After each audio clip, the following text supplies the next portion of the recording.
प्यारे दोस्तों, आज का ये बायोलॉजी के ऊपर बहुत ही ज़्यादा धमाकेदार वीडियो आपका ये होने वाला है, क्योंकि इसमें हम बात करने वाले हैं बायोलॉजी के 60 सबसे ज़्यादा इम्पॉर्टेंट क्वेश्चनों की। जी हाँ, आपका चैप्टर नंबर 1 से लेकर चैप्टर नंबर 13 तक यहाँ पर आपको अगर इस वीडियो में बताए गए सारे क्वेश्चनों को आप तैयार कर लेते हैं तो चाहे अभी तक आप बायोलॉजी में कुछ पढ़े हों या ना पढ़े हों, 100% आप बहुत ही अच्छा अंक स्कोर करेंगे, इसकी मैं गारंटी लेता हूँ।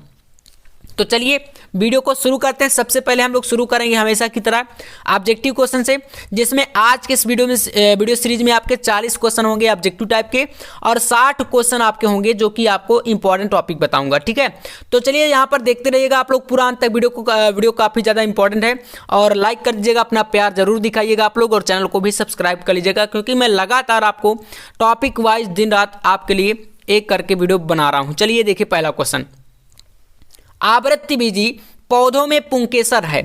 तो यहाँ पर आपको मैं देखिए डायरेक्ट आंसर बताऊंगा, ज़्यादा टाइम हम लोग वेस्ट नहीं करेंगे। तो इसका आप लोग राइट आंसर लगा लीजिएगा ऑप्शन नंबर फर्स्ट में, ठीक है ना, सॉरी सेकंड में। जो पुंकेसर होता है ये आपका क्या होता है, नर जननांग है पुष्पों में, ठीक है ना। तो आपको सेकेंड ऑप्शन इसमें सही कर देना है, ठीक है। बाकी चलिए अगला देखते हैं। जौ के 100 दाने बनाने के लिए अर्धसूत्री विभाजन की आवश्यकता होती है, तो कितने, 125। इसको सही कर लीजिए। इसके बाद अगला क्वेश्चन यहाँ पर दिया गया, बहुभ्रूणता खोजी थी तो ये ल्यूवेनहॉक ने खोजी थी। किसने, ल्यूवेनहॉक ने, यानी कि हमारा इसमें फर्स्ट ऑप्शन बिल्कुल करेक्ट है, इसको हम लोग सही कर देंगे। चलिए अगला देखिए, यहाँ पर भारतीय भ्रूण विज्ञान के जनक कौन है, तो प्रोफेसर पंचानन माहेश्वरी हैं। कौन है, प्रोफेसर पंचानन माहेश्वरी, अर्थात हमारा सेकंड ऑप्शन इसमें राइट है। 5वां नंबर क्वेश्चन है, एक आवृत्तिबीजी में 400 पराग कणों को उत्पन्न करने के लिए कितने अर्धसूत्री विभाजन की आवश्यकता होगी, तो भैया यहाँ पर 200। कितने, 200, तो सही आपका तीसरा ऑप्शन हो जाएगा।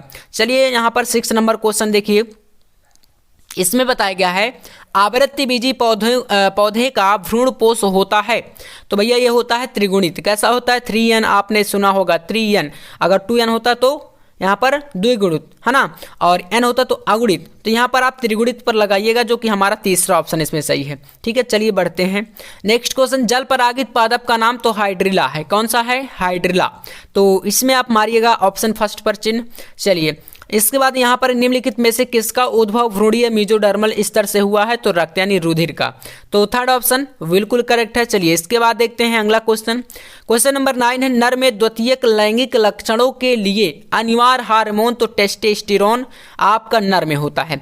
और बात करें आपका यहाँ पर अगला, जैसे कि आपको यहाँ पर नर की ही बात करिएगा तो आप दूसरा ही लगाइएगा, ठीक है ना, बाकी के आपके यहाँ पर नहीं होंगे। चलिए नंबर 10 देखिए, नेक्स्ट क्वेश्चन है, स्त्री में अंतरोपण के समय जो भ्रूण होता है किस अवस्था में होता है, तो ये होता है मोरूल अवस्था। पहला आप लोग यहाँ पर टिक कर लीजिएगा। इसके बाद देखते हैं 11 नंबर क्वेश्चन, एक शुक्राणु में जो माइटोकांड्रिया होता है, ठीक है, माइटोकांड्रिया ये कौन से भाग में होता है, तो पुच्छ में तो ये होता नहीं है, ठीक है ना। यहाँ पर आपका एक्रोसोम में भी नहीं होता, तो मध्य भाग बीच वाले पार्ट में होता है, जो आपका इस प्रकार से शुक्राणु बनता है ना, ऐसे करके, ये आपका ऐसे करके ऐसे बना लीजिएगा।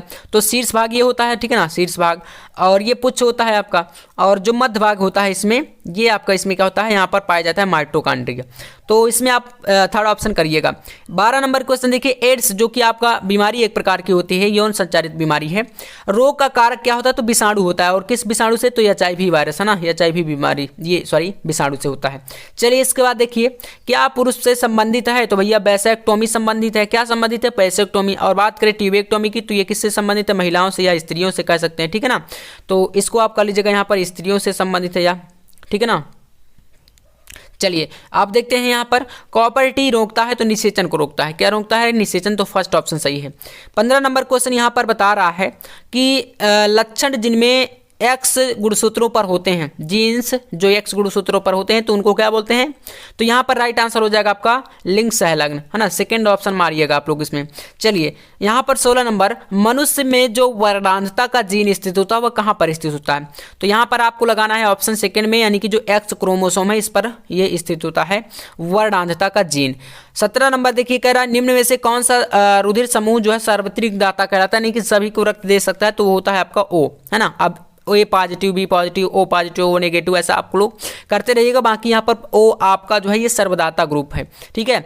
चलिए इसके बाद देखते हैं 18 नंबर क्वेश्चन है, अनुवांशिकी का जनक किसे कहा जाता है? तो भैया ग्रेगर जॉन मेंडल को, ठीक है ना। अनुवांशिकी का जनक किसे कहा जाता है? तो ग्रेगर जॉन मेंडल, यानी कि हमारा राइट आंसर ऑप्शन 3 इसमें होगा, ठीक है ना। चलिए इसके बाद देखते हैं वंशागति की इकाई क्या है? तो जीन है, ठीक है ना। तो यहाँ पर चौथा विकल्प सही होगा। मेंडल के द्विसंकरण संकर संकरण का फिनोटाइप, यानी कि इसे बोलेंगे फिनोटाइप, लक्षण प्रारूप, ठीक है ना। जीन प्रारूप जीनोटाइप होता है। तो फिनोटाइप का अनुपात कितना होता है? तो यहाँ पर पहला ऑप्शन मारिएगा आप लोग 9:3:1। तो ये आपका अनुपात होता है, सही पहला ऑप्शन, ठीक है ना। इसी को कर लीजिएगा। 21 देखिए, 21 नंबर क्वेश्चन करा, आनुवांशिक पदार्थ की खोज की थी किसने भैया की थी? तो आनुवांशिक पदार्थ की खोज की थी यहाँ पर फ्रेडरिक मिशर ने, ठीक ना। तो चौथा विकल्प आपका इसमें बिल्कुल करेक्ट है। चलिए अगला देखिए, नेक्स्ट क्वेश्चन करा है, संदेशवाहक आरएनए जिसे बोलते हैं mRNA, क्या बोलते हैं? मैसेंजर आरएनए या दूत आरएनए बोल सकते हैं। तो इसका निर्माण कहाँ पर होता है? आपको बताना है। तो इसका निर्माण होता है केंद्रक में। कहाँ पर? केंद्रक में। ऑप्शन नंबर फर्स्ट यहाँ पर आपका बिल्कुल करेक्ट है, ठीक है ना। चलिए इसके बाद देखते हैं 23 नंबर क्वेश्चन। तो यहाँ पर क्वेश्चन करा है कि आरएनए अणु में जो थाइमीन होता है, जिसे आप लोग टी से व्यक्त करते हैं, तो थाइमीन का जो विस्थापन होता है वो कहाँ पर होता है बताइए? तो इसका राइट आंसर हो जाएगा यूरेसिल के द्वारा, है ना। यूरेसिल के स्थान पर आपका थाइमीन, आरएनए में जो है डीएनए और आरएनए में यही फर्क होता है। तो इसमें आपका यहाँ पर थाइमीन के स्थान पर क्या होता है? यूरेसिल आएगा। तो इसका सेकंड ऑप्शन कर लीजिएगा आप लोग, ठीक है। देखिए 24 नंबर, विषाणु का आनुवांशिक पदार्थ क्या है? तो डीएनए या आरएनए, ठीक है। फर्स्ट ऑप्शन इसमें मारिएगा आप लोग। 25 नंबर क्वेश्चन देखिए, विभिन्न कीटों के मुख्य उपांग का उदाहरण क्या होता है? तो इसका हो जाएगा समजातता का। ऑप्शन 3 इसका आपका बिल्कुल करेक्ट है। 26 नंबर है, आधुनिक मानव का निकट संबंधी क्या होता है? गोरिल्ला, गिब्बन, ओरंगुटान या चिंपैंजी? तो यहाँ पर चिंपैंजी आपको मारना है। ऑप्शन नंबर 4 में आप लोग सही कर दीजिएगा इसमें, ठीक है ना। चलिए नेक्स्ट क्वेश्चन देखते हैं हम लोग यहाँ पर, पुनरावृत्ति का सिद्धांत को प्रतिपादित करने वाले वैज्ञानिक का नाम? तो यहाँ पर आपका राइट आंसर हो जाएगा ऑप्शन नंबर यहाँ पर फर्स्ट, यानी कि जो डार्विन का नाम आपने सुना होगा, डार्विनवाद, है ना, इनके सिद्धांत को पढ़ा होगा। तो बस आप लोग लगा लीजिए इसमें, ऑप्शन नंबर फर्स्ट यहाँ पर आपका सही है, ठीक है। 28 नंबर देखिए, 28 कह रहा मलेरिया रोग का वाहक होता है। तो मलेरिया रोग का जो वाहक होता है कौन सा मच्छर के द्वारा फैलता है? तो एनाफिलीज मच्छर, ठीक है ना। एनाफिलीज मादा मच्छर के द्वारा, ठीक है ना। तो इसको कर लीजिएगा एनाफिलीज मादा मच्छर। क्यूलेक्स मच्छर आपका ये भी बीमारी है, ठीक है ना, एक प्रकार का बुखार फैलाता है। एडीज मच्छर जैसे डेंगू वगैरह हो गया ना, तो इस प्रकार के। तो मलेरिया की बात करा तो आप एनाफिलीज मादा मच्छर पर लगाएंगे सेकेंड ऑप्शन, ठीक है। इसके बाद देखिए टीबी के टीके का नाम? तो भैया बीसीजी होता है, बैसिलस कैलिमेट ग्वेरिन, ये आपका सही हो जाएगा, ठीक है। चलिए इसके बाद देखिए, पेनिसिलिन की खोज किसने की थी? तो अलेक्जेंडर फ्लेमिंग, यानी कि हमारा थर्ड ऑप्शन इसमें करेक्ट है, ठीक है। इसके बाद देखिए 31 नंबर क्वेश्चन, डेंगू बुखार का वाहक क्या है? तो डेंगू बुखार का वाहक होता है एडीज मच्छर, अभी जस्ट मैंने बताया है। एनाफिलीज की बात करें तो ये आपका क्या होता है? ये आपका मलेरिया के लिए होता है। तो इसमें आपका यहाँ पर डेंगू बोल रहा है ना, इसको कर लीजिए, सेकेंड ऑप्शन सही है।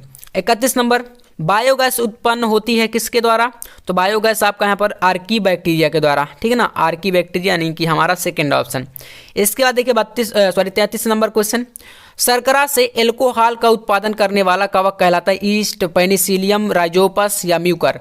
तो राइट आंसर यहाँ पर मारेंगे हम लोग यहाँ पर ईस्ट में, ठीक है ना। जो शर्करा होती है इससे एल्कोहल का उत्पादन ईस्ट के द्वारा होता है, ठीक है। चलिए अब देखते हैं 34 नंबर, जीन इंजीनियरिंग में जैविक कैंची का कार्य करने वाला एंजाइम क्या होता है?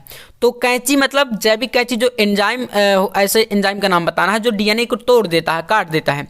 तो जैविक कैंची का कार्य करता है एंडोन्यूक्लिएज। कौन सा एंजाइम? एंडोन्यूक्लिएज। तो इसको आप लगाइएगा एंडोन्यूक्लिएजेस, जो लिखा है उसको आप मान सकते हैं एंडोन्यूक्लिएज, ये रिस्ट्रिक्शन एंजाइम है, ठीक है ना। 35 नंबर देखिए, आनुवांशिक इंजीनियरिंग में डीएनए के खंडों को जोड़ता है? तो लाइगेज जोड़ता है, ठीक है ना। और बाकी का आप लोग फर्स्ट ऑप्शन पे इसमें टिक कर लीजिएगा, ठीक है। 36 नंबर देखिए, पहली जीन चिकित्सा किस रोग के उपचार में की गई थी? तो पहली जीन चिकित्सा एडीए की कमी से होने वाले रोग, SCID, यानी कि हमारा फोर्थ ऑप्शन इसमें बिल्कुल करेक्ट है, ठीक है। इसको कर लीजिएगा। 37 नंबर क्वेश्चन, जेनेटिक इंजीनियरिंग का उपयोग होता है? तो कृषि में भी होता है, चिकित्सा में भी होता है, वैक्सीन निर्माण में भी, अर्थात सभी में, ठीक है ना। तो चौथा विकल्प इसका राइट है। इसके बाद देखिए यहाँ पर 38 नंबर, वृद्धि वक्र में सर्वाधिक वृद्धि पाई जाती है? तो किस में पाई जाती है यहाँ पर? स्थिर अवस्था में, लैंग अवस्था में, चरघातांकी अवस्था, ये सभी।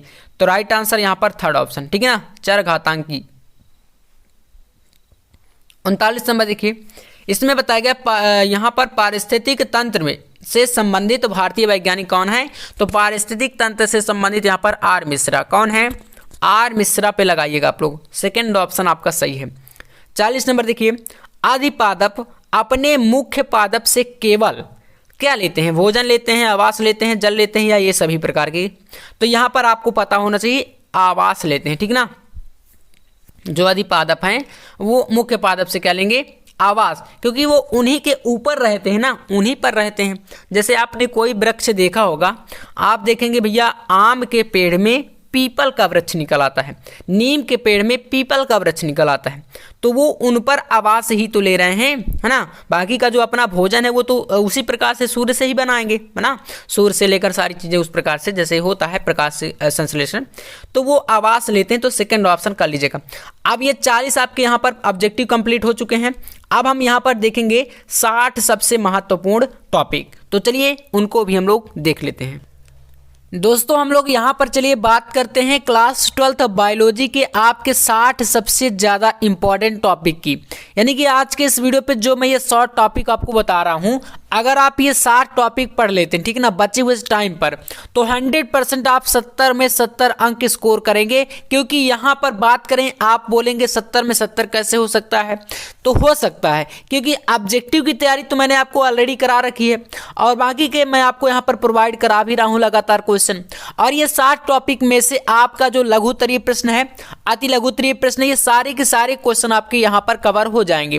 तो चलिए जान लेते हैं कौन कौन से हैं। चैप्टर वाइज आपको बताऊंगा हर एक चैप्टर का, ठीक है। तो आपको यहाँ पर इधर उधर भटकना भी नहीं पड़ेगा, कहाँ से कौन सा चैप्टर से कौन सा क्वेश्चन है, तो पूरा अंत तक देखिएगा। चलिए, पुष्पी पादपों में लैंगिक जनन, ये आपका पहला चैप्टर है बायोलॉजी का।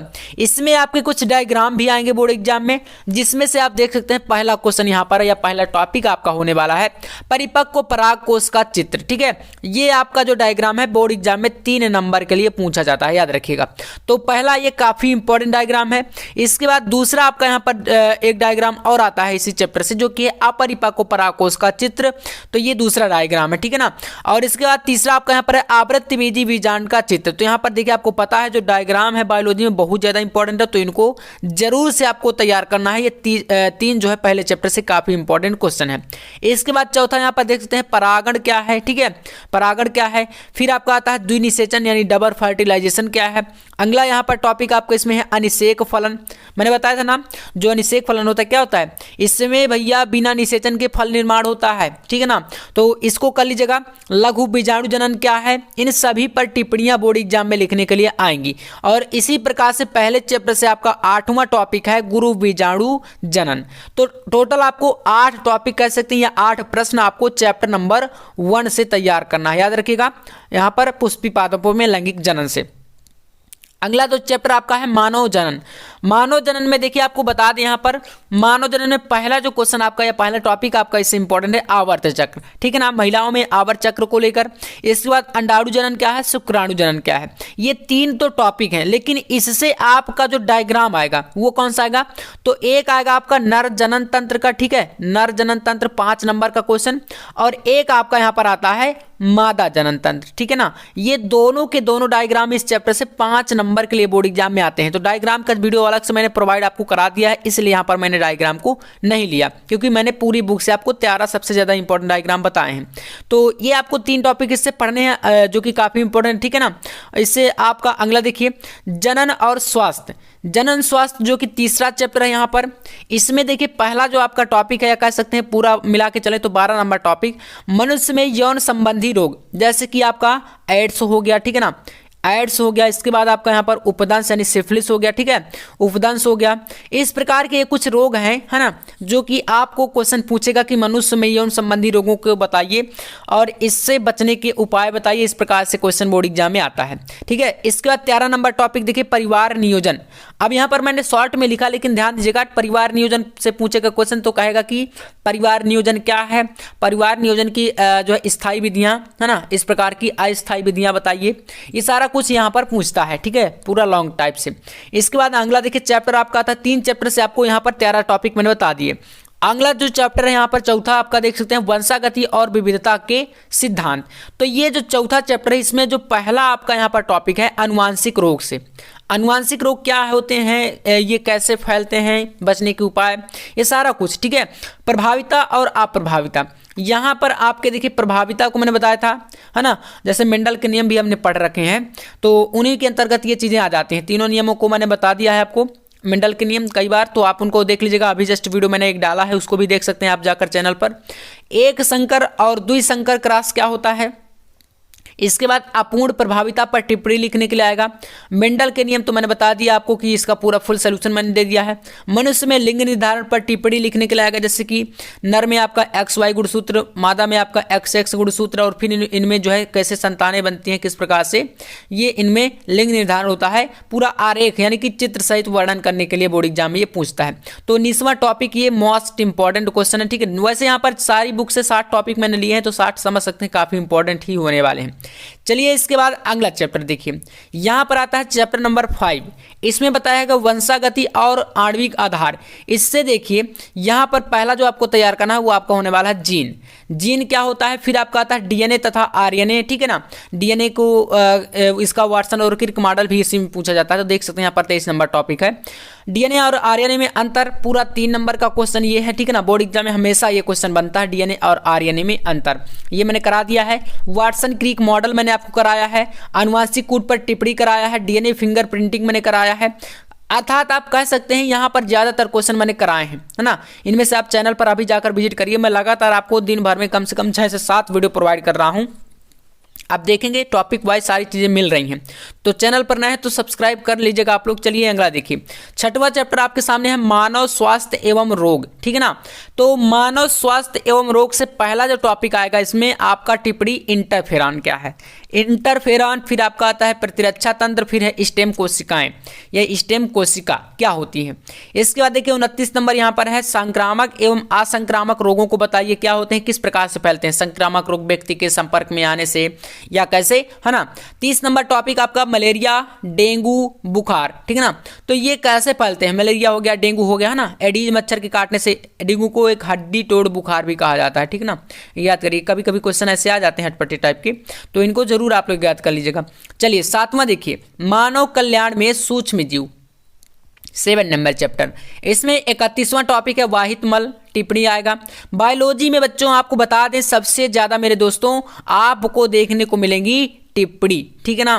टिप्पणियां सबसे ज्यादा आपको देखने को मिलेंगी, ठीक है, याद करिएगा। तो टिप्पणी आपका यहाँ पर बायोगैस आपका, फिर आपका जैव प्रौद्योगिकी हो गया ये टॉपिक। इसके बाद 8वां चैप्टर देखिए, 8वें चैप्टर से आपको तैयार करना है जैव प्रौद्योगिकी सिद्धांत एवं प्रक्रम से। पहला आपका पीसीआर जिसे बोलते हैं पॉलीमरेज, ठीक है ना। पी से पॉलीमरेज, सी से चैन, ठीक है ना, और आर से रिएक्शन। तो पॉलीमरेज चैन रिएक्शन यार पॉलीमरेज या बोल सकते हैं पॉलीमरेज श्रृंखला अभिक्रिया, इसकी खोज किसने की थी, तो कैरी मुलिस ने की थी, ठीक है ना। तो इसके बारे में पूछेगा कैरी मुलिस ने, और इसका जो यूज है वो कहाँ पर होता है, तो कैंसर रोगियों के उपचार में, इस प्रकार से, है ना। कई सारे बीमारियां हैं जिनको पता लगाने में, जैसे एड्स हो गया, ये सब में इसका यूज होता है। डीएनए लाइगेज, डीएनए में देखिए यहाँ पर लाइगेज आपका एंजाइम होता है जो कि डीएनए खंडों को जोड़ता है। प्लाज्मिड्स क्या है, जीनी अभियांत्रिकी पर टिप्पणी करिए। इस प्रकार से ये 3 टॉपिक यहाँ पर 3 से 4 टॉपिक आपको 8वें चैप्टर से तैयार करना है। चैप्टर नंबर 9 पर देखें अगर हम लोग, तो इसका नाम है जैव प्रौद्योगिकी एवं उसके उपयोग। आपको मैं चैप्टर क्यों बता रहा हूं, क्योंकि आप फिर कमेंट करते हैं कि भैया किस चैप्टर से कौन सा टॉपिक तैयार करना है, कंफ्यूज है हम लोग। तो बिल्कुल यार आपको जो है कंफ्यूज नहीं होना है, क्योंकि एग्जाम बहुत ज़्यादा नज़दीक है और मैं आपको बिल्कुल टेंशन नहीं देना चाहता। चलिए 37 नंबर देखिए यहाँ पर इंसुलिन। इंसुलिन क्या है, पारजीनी जंतु क्या है, बायोपायरेसी, क्राई प्रोटीन। ये टोटल 40 टॉपिक यहाँ से कंप्लीट हो जाते हैं चैप्टर नंबर 9 तक में। इसके बाद देखिए चैप्टर नंबर 10 जीव और समष्टियाँ। जीव और समष्टि से आपका पहला टॉपिक समष्टि और समुदाय क्या है, सहोपकारिता क्या है, परभक्षी क्या है, और स्पर्धा यानी इसे बोलेंगे प्रतिस्पर्धा, ठीक है। फिर आपका आता है परिजीविता, सहभोजिता, जितने ये टॉपिक बता रहा हूँ ना बोर्ड एग्जाम में भरे पड़े मिलेंगे आपको, ध्यान दीजिएगा। फिर मत कहिएगा कि ये क्वेश्चन किस लेवल के क्वेश्चन है, अन्यथा में बिल्कुल नहीं लेना। ये छोटे छोटे देखने में लग रहे हैं लेकिन क्वेश्चन बहुत ज़्यादा इंपॉर्टेंट है और ज़्यादा बड़े बड़े भी नहीं है ना। यहाँ पर 2 नंबर 3 नंबर के लिए क्वेश्चन आते हैं, तो इनको आप कर लीजिएगा। यहाँ पर ये छोटी छोटी सहभोजिता, सहजीवन, अनुकूलन, मरुभेद, पर्यावरण, ठीक है, तो इनको जरूर कर लीजिएगा। इसके बाद आपका अगला जो चैप्टर इसमें आने वाला है वो हमारा यहाँ पर है जैव विविधता एवं संरक्षण। इससे आपका बनेगा जैव विविधता क्या है, मतलब आप अलग अलग स्थानों पर जाते हैं, अलग अलग प्रकार के जीव होते हैं जिनमें बहुत सारी विभिन्नताएं पाई जाएंगी, वातावरण से रिलेटेड सारी चीज़ें, तो वो कैसे अपना अनुकूलन करते हैं, किस प्रकार से खुद को जो वहाँ पर रख पाते हैं। राष्ट्रीय उद्यान, इसके बारे में तप्त स्थल, हॉट स्पॉट जिसे बोलते हैं, ठीक है ना, मोबाइल वाला नहीं समझिएगा। बांध परियोजना ये आपका हो गया। इसके बाद आता है यहाँ पर घड़ियाल परियोजना, अभयारण्य, रेड डाटा बुक। जैसे रेड डाटा बुक की बात करें, ये क्या होता है, यहाँ पर रेड डाटा बुक का मतलब ये है कि इसके अनुसार एक ऐसी सूची तैयार की जाती है विश्व भर में, ठीक है ना, इंडिया की बात नहीं हो रही है, पूरे वर्ल्ड में, वर्ल्ड वाइड एक ऐसी सूची तैयार की जाती है वर्ल्ड कंजर्वेशन में, जिससे कि मतलब जितने भी जीव जंतु हैं जो कि लगातार विलुप्त होने की कगार पर हैं, किस पर, विलुप्त हो रहे हैं। जैसे कि आप एग्जाम्पल एक ले लीजिए, सबसे आसान सा डायनासोर, तो ऐसे जीव जंतुओं की वो एक सूची तैयार की जाती है जिसके अंतर्गत उन सभी को सम्मिलित किया जाता है, वो आपका रेड डाटा बुक में आ जाता है, ठीक है ना। संकटग्रस्त जातियां हो गई, वन्य जीव हो गया, और लास्ट टॉपिक आपका यहाँ पर है जैव विविधता संरक्षण। तो टोटल ये मैंने 7 टॉपिक बताए। अगर आप इतना पढ़ लेंगे बचे हुए टाइम पर, अगर आपके पास ये वीडियो पहुंच गई है तो यार आप 100% बहुत अच्छा अंक स्कोर करने वाले हैं बोर्ड एग्जाम में। और बस आपका मैं इसी प्रकार से लगातार इंपॉर्टेंट क्वेश्चन के साथ जो है तैयारी आपकी कराता रहूँगा। तो बस वीडियो को प्यार दीजिएगा, सब्सक्राइब कर लीजिएगा चैनल को और लाइक कर दीजिएगा। मिलते हैं नेक्स्ट वीडियो में नेक्स्ट टॉपिक के साथ, तब तक के लिए जय हिंद, वंदे मातरम।